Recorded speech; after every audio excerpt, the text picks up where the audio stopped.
Hello everyone, today we will discuss the difference between provision and reserve. सबसे पहले हम लोग प्रोविजंस के बारे में जानेंगे, प्रोविजंस क्या होते हैं, देन रिजर्व्स के बारे में, और फिर उनके डिफरेंस प्रोविजन और रिजर्व में क्या होता है।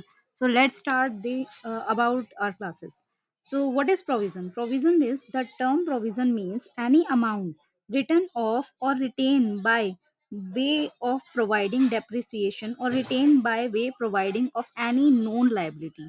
तो कोई भी ऐसी अमाउंट जो हम अलग से रखते हैं, किसके लिए? या तो डेप्रिसिएशन के लिए, या फिर किसी एक नॉन लाइबिलिटीज को मतलब किसी भी नॉन लाइबिलिटीज को चुकाने के लिए, कि भाई हमें इन फ्यूचर इस लाइबिलिटी को पे करना होगा, तो हम उसी में से वो पे करेंगे। तो वो जो हमारे अमाउंट होती है वो प्रोविजन कहलाती है, क्योंकि उसमें हमें लाइबिलिटी नोन होती है कि हमने अगर ये फंड इससे इकट्ठा किया है, तो उस चीज से रिलेटेड, माना मशीनरी है, मशीनरी में कोई प्रॉब्लम हो गई या डेप्रिसिएशन हो गया, तो हम क्या करते हैं, प्रोविजन ऑफ डेप्रिसिएशन अकाउंट बना लेते हैं। क्या होता है उसमें कि भाई अगर कोई मशीनरी में इन फ्यूचर प्रॉब्लम हो, तो हम लोग क्या करते हैं, उसी अमाउंट में से हम सारा पैसा लेते हैं।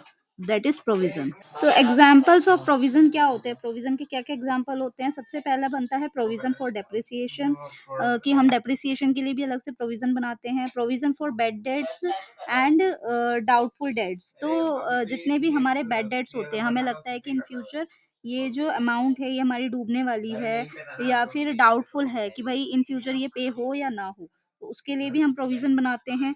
कि इसके अलावा हो गया प्रोविजन फॉर टैक्सेशन, टैक्स को पे करने के लिए भी हम लोग प्रोविजन बनाते हैं। Provision for discount on debtors, debtors को अगर हम डिस्काउंट देते हैं, तो उससे रिलेटेड भी हम प्रोविजन बनाते हैं। Provision for repair and renewable, तो अगर कोई रिपेयरिंग आ जाए हमारी मशीनरी में इन फ्यूचर, तो या फिर कोई रिन्यूएबल यानी कुछ नया रिन्यू कराना हो, तो उसके लिए भी हमारे प्रोविजंस बनते हैं। तो इसी तरीके से हम कह सकते हैं प्रोविजन हर एक पर्टिकुलर चीज के लिए अलग अलग बनाए जाते हैं, क्योंकि ये नॉन लायबिलिटीज के लिए बनाए जाते हैं। So accounting treatment for provisions, provisions के लिए अकाउंटिंग ट्रीटमेंट क्या होता है? सबसे पहले हम देखेंगे प्रोविजन फॉर डाउटफुल डेट्स का। सो डेटर में बी थ्री टाइप्स, हमारे जो डेटर्स होते हैं वो तीन टाइप के हो सकते हैं। First one is good debts. Good debts क्या होते हैं? Those debtor from whom collection of money is certain. तो गुड डेटर्स वो होते हैं, गुड डेट्स वो होते हैं कि वो डेटर्स जिनके कलेक्शन ऑफ मनी हमें पता हो कि हाँ, ये लोगों के पास से पैसा आ जाएगा, इनके पास से पैसा नहीं डूबेगा, मतलब हमें फुल श्योरिटी है कि ये लोग पैसा सारा दे देंगे, तो वो हमारे होते हैं good debtors. Next one will be the bad debts. Bad debts क्या होता है? Those debtors from wear collection of money is not possible and the amount of credit given is certain loss. तो बैड डेट्स क्या होते हैं कि भाई वो सारे डेटर्स जिनके जो मनी होती है, वो हमें लगता है कि भाई इसके बाद ये मनी अब पे नहीं हो सकती, ये पैसा तो डूब गया हमारा। तो और ये वाले जितने भी हमारे क्रेडिट होते हैं, ये हम लॉस में कंसीडर करते हैं कि भाई अब तो लॉस है, जिसमें कोई डाउट नहीं होता, ये पक्का लॉस ही होते हैं, तो वो सारे डेट्स को हम लोग बैड डेट्स का नाम देते हैं। Third one is doubtful debts. Doubtful debts क्या होते हैं? दोज डेटर हु मे पे but business firm is not sure about the collection of full amount of them. कि डाउटफुल डेट्स वो होते हैं कि वो सारे डेटर्स जो हो सकता है कि वो पे कर दें, लेकिन जरूरी नहीं है कि वो कर भी दें, ना भी करें, या फिर हो सकता है पार्शियल पे करें या पार्शियल ना करें। तो फर्म हमेशा कंफ्यूज रहती है उन डेटर्स के लिए, तो वो होते हैं सारे डाउटफुल डेट्स। तो गुड डेट्स कौन से होते हैं? कि भाई जिनका पता है हमें कि इनसे पैसे हमें मिल ही जाएंगे।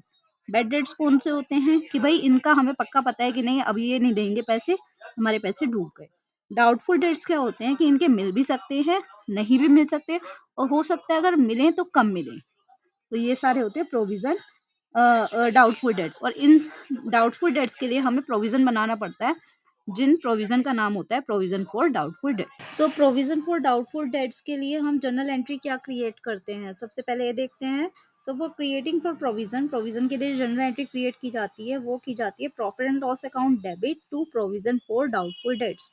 यानी प्रॉफिट एंड लॉस अकाउंट में प्रोविजन फॉर डाउटफुल डेट्स जो है वो डेबिट किया जाता है। तो हमारी जर्नल एंट्री क्या हुई? Profit and loss account debit to provision for doubtful debts. So अब रिजर्व क्या होता है? रिजर्व, अभी तक हमने प्रोविजंस के बारे में सब कुछ डिस्कस किया कि प्रोविजंस क्या होते हैं, उनकी एंट्रीज क्या क्या होती है। Now we will focus on reserve. Reserve क्या होता है? Any sum which is appropriate out of profit and loss appropriation account and is not mean to cover up liability, contingency, commitment or reduction in value of assets in is a reserve.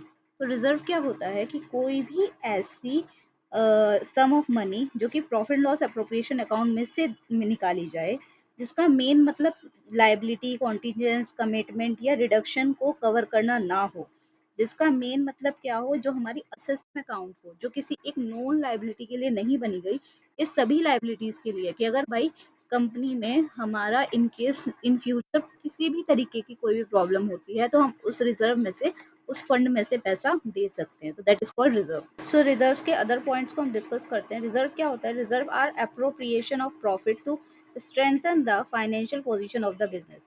Reserve क्या होता है? Profit का वो appropriation, वो part जो हमारी financial position, business की जो फाइनेंशियल पोजीशन होती है उसको स्ट्रेंथन करने में मदद करता है।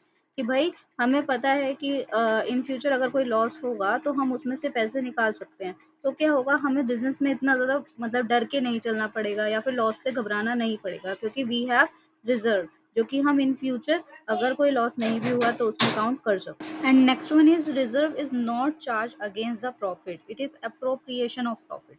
तो नेक्स्ट पॉइंट जो है, रिजर्व जो है वो कभी भी प्रॉफिट पर चार्ज नहीं किया जाता, ये प्रॉफिट का अप्रोप्रिएशन होता है, जिसमें कि हम लोग क्या करते हैं, रिजर्व को प्रॉफिट के अगेंस्ट चार्ज नहीं करते। सो एग्जाम्पल्स ऑफ रिजर्व, रिजर्व्स के क्या क्या एग्जाम्पल होते हैं, किस किस चीज को हम रिजर्व कह सकते हैं?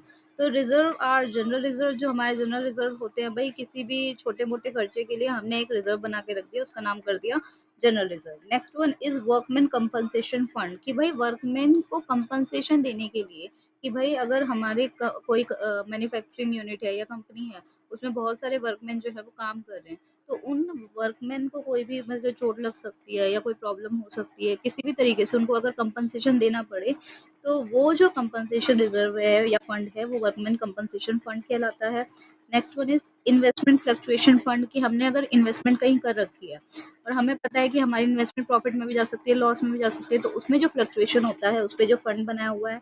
Next one is capital reserve, capital reserve भी एक तरह का रिजर्व होता है। Next one is dividend equalisation reserve, dividend जो है हम बांटते हैं, उनके बांटने के आधार पर जो रिजर्व बनता है। Reserve for resumption for debenture, debenture redeem होते हैं उसके आधार पर जो रिजर्व बनाया जाता है वो डिवेंचर रिजम्पशन रिजर्व भी कहा जाता है। सो अब हम डिस्कस करते हैं difference between reserve and provision. Provision और रिजर्व में क्या क्या डिफरेंस होता है, तो वन बाय वन सबको डिस्कस करते हैं। तो सबसे पहला डिफरेंस है बेसिक नेचर। अगर हम बेसिस का डिफरेंस देखें, सो प्रोविजन का जो डिफरेंस है वो है चार्ज अगेंस्ट प्रॉफिट। जो प्रोविजंस हैं वो प्रॉफिट में से चार्ज किए जाते हैं, और जो हमारे रिजर्व हैं वो अप्रोप्रिएशन ऑफ प्रॉफिट कहलाता है। Next one is purpose. Purpose क्या होता है? It is created for non liability और expense which is not certain. ये उन नॉन लाइबिलिटीज के लिए बनाया जाता है जो कि जरूरी नहीं है सर्टेन हो, मतलब हो या फिर ना भी हो सकता है, लेकिन ये एक पर्टिकुलर चीज के लिए ही बनाए जाते हैं। इसमें ये नहीं है कि अगर उसका लॉस नहीं हुआ या फिर पैसे बच रहे तो हम ये इसकी जगह या दूसरी जगह में यूज कर ले, ऐसा पॉसिबल नहीं है। नेक्स्ट वन इज जो रिजर्व है वो क्या होता है? It is made for strengthening the financial position of business. जो हमारे रिजर्व बनाए जाते हैं ये बिजनेस की फाइनेंशियल पोजीशन को और ज़्यादा स्ट्रेंथन करने के लिए बनाए जाते हैं, क्योंकि क्या होता है कि वन बाय वन धीरे धीरे करके थोड़ा थोड़ा करके हमारे बिजनेस में इन्वेस्टमेंट इकट्ठी होती रहती है। अब next is effect of taxable profit. तो जितने भी प्रोविजंस होते हैं वो it is reduce taxable profit, taxable profit को रिड्यूस करते हैं, और जो रिजर्व होते हैं इनका टैक्सेबल प्रॉफिट पे कोई भी इफेक्ट नहीं पड़ता। Presentation in balance sheet, balance sheet में किस तरीके से दिखाते हैं, तो जो बैलेंस शीट है उसमें प्रोविजन जो है हम डिडक्शन में से लेस, असिस्ट में से लेस किया जाता है, डिडक्ट किया जाता है। And in the liability side along with the current liability, और लाइबिलिटी साइड में भी करंट लाइबिलिटी के साथ दिखाए जाते हैं। लेकिन जो रिजर्व्स होते हैं, रिजर्व हमारे लाइबिलिटी साइड पे दिखाए जाते हैं आफ्टर द कैपिटल, कैपिटल के बाद लाइबिलिटी साइड पे। एलिमेंट ऑफ कंपल्शन, कंपल्शन के क्या क्या एलिमेंट होते हैं? It must be made even after there is no profit. जो प्रोविजंस होते हैं वो तब भी बनाए जाते हैं जब कोई प्रॉफिट ना हो, लेकिन जो रिजर्व होते हैं, reserve can not be create unless there are profit. Reserve तब तक नहीं क्रिएट किए जाते जब तक कोई प्रॉफिट ना हो। इसके अलावा use for payment of dividend, dividend की पेमेंट किस तरीके से की जाती है, तो प्रोविज़न जो है it can not be used for dividend distribution, ये डिविडेंड डिस्ट्रीब्यूशन में यूज़ नहीं किए जा सकते, लेकिन जो रिजर्व है can be use for dividend distribution, ये डिविडेंड डिस्ट्रीब्यूशन में यूज़ किए जा सकते हैं। तो ये है मेजर डिफरेंस हमारे प्रोविज़न एंड रिजर्व। सो अब टाइप्स ऑफ रिजर्व कितने होते हैं, तो रिजर्व जो है हमारे बेसिकली 4 तरीके के होते हैं। पहला है general reserve, second one is specific reserve, third revenue reserve and fourth one is capital reserve. तो ये चारों तरह के जो रिजर्व हैं हम अभी डिस्कस करेंगे वीडियो। सो जनरल रिजर्व, अब टाइप्स ऑफ रिजर्व में पहला रिजर्व हमारा जनरल रिजर्व। जनरल रिजर्व क्या होता है, when the purpose for which the reserve is created is not specific, it is called general reserve. It is also called as term free reserve या फिर as free reserve। तो क्या होता है कि जब हमें ये ना पता हो कि हम किस पर्टिकुलर चीज़ के लिए रिजर्व बना रहे हैं या पैसे इकट्ठे कर रहे हैं, उसका कोई एक पर्टिकुलर स्पेसिफिक कोई टारगेट फिक्स ना हो, तो उस टाइप के रिजर्व को हम लोग जनरल रिजर्व का नाम देते हैं। So now next reserve is specific reserve. Specific reserve क्या होता है, specific reserve is created for some specific purpose and can be utilise only for that purpose. तो स्पेसिफिक रिजर्व होता है जो किसी एक पर्टिकुलर पर्पस के लिए बनाया गया हो और उसी हम उसी पर्पस के लिए यूज कर सकते हो, जैसे कि डिविडेंड इक्वलाइजेशन फंड या reserve. This reserve is created to stabilise और मेंटेन डिविडेंड रेट। ये रिजर्व जो है स्टेबलाइज या मेंटेन करने के लिए जितने भी डिविडेंड रेट होते हैं उनके लिए काम आते हैं। Next one is workman compensation fund. Workman compensation fund क्या होता है, it is created to provide for claim of worker due to accident. अगर किसी वर्कर का कोई एक्सीडेंट हो जाए तो क्लेम प्रोवाइड करने के लिए ये टाइप के रिजर्व को बनाया जाता है। Next one is investment fluctuation fund. Investment fluctuation fund क्या होते हैं, it is created to provide for claim of worker due to accident. ये सब उन वर्कर्स को प्रोवाइड करने के लिए किया जाता है जो कि हम नो वर्कर नहीं, बल्कि ये सब जो है इसमें गलत लिखा हुआ है कि ये सब जो है जो हमने इन्वेस्टमेंट की है उसमें अगर जो फ्लक्चुएशन हो रहे हैं उसके लिए प्रोवाइड किया जाता है। Next one is debenture redemption reserve. ये जो है हमारे डिबेंचर रिडेम्पशन के लिए जो हमारे डिबेंचर रिडीम होते हैं उसके बेसिस पे बनाए जाते हैं। So next one is revenue reserve. Revenue reserve क्या होता है, revenue reserve are created from revenue profit which arise out of normal operation activity of business.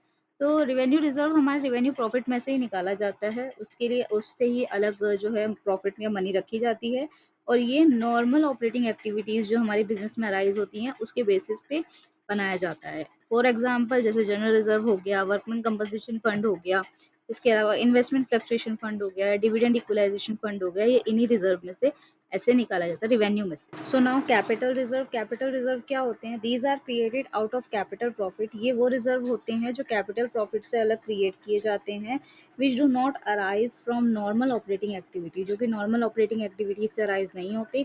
Such reserve are not available for distribution as dividend. इस type के reserve जो है हम dividend के रूप में डिस्ट्रीब्यूट नहीं कर सकते। For example premium on issue of share और डिवेंचर। जब शेयर और डिवेंचर इशू करने के बाद जो प्रीमियम मिलता है, profit on sale of fixed asset, जो फिक्स्ड असेट सेल करने पर जो प्रॉफिट मिलता है, profit on redemption of debenture, जो डिवेंचर रिडीम करने पर जो हमें प्रॉफिट मिलता है। तो वो सारे जो रिजर्व होते हैं वो हमारे कैपिटल रिजर्व के अंडर आते हैं। सो अब हम डिस्कस करते हैं रिवेन्यू रिजर्व और कैपिटल रिजर्व में क्या डिफरेंस होता है। तो रिवेन्यू और कैपिटल रिजर्व क्या होता है, सोर्स ऑफ क्रिएशन। तो रिवेन्यू रिजर्व जो है हमारे वो प्रॉफिट में से क्रिएट किए जाते हैं, create out of revenue profit, revenue profit में से क्रिएट किए जाते हैं। और जो कैपिटल रिजर्व है वो कैपिटल प्रॉफिट में से क्रिएट किए जाते हैं, भाई नाम से पता चल रहा है। Next one is purpose. Purpose क्या होता है, create to strengthen the financial position.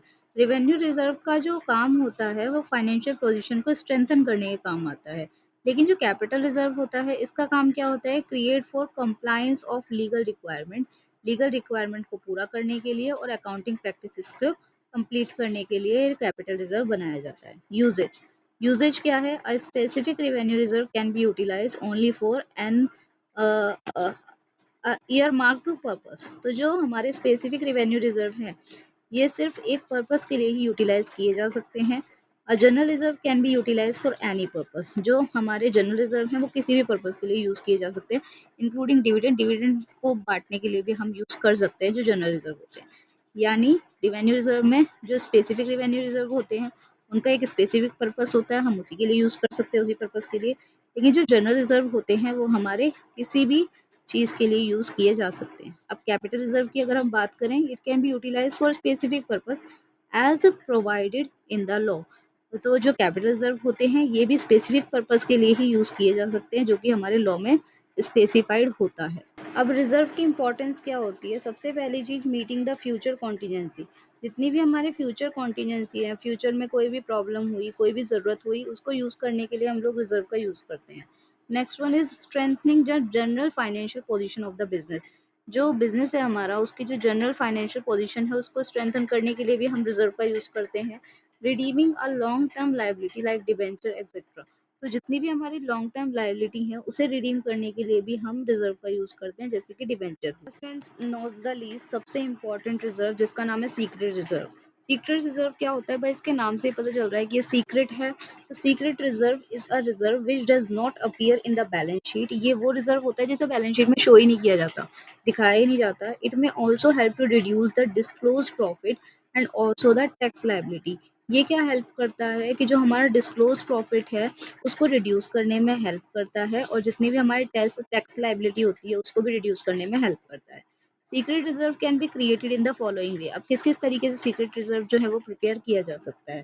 सबसे पहले तो अंडर वैल्यूएशन ऑफ इन्वेंट्रीज, जितनी भी इन्वेंट्रीज हैं उनको अंडर वैल्यूएट करके। Next one is charging capital expenditure to profit and loss account. जितने भी हमारे प्रॉफिट एंड लॉस अकाउंट है उसमें कैपिटल एक्सपेंडिचर को चार्ज करके। Next one is making excessive provision for doubtful debt. जितने भी प्रोविजन फॉर डाउटफुल डेट है उसका थोड़ा एक्सेसिव बना के हम लोग रिजर्व का यूज कर सकते हैं।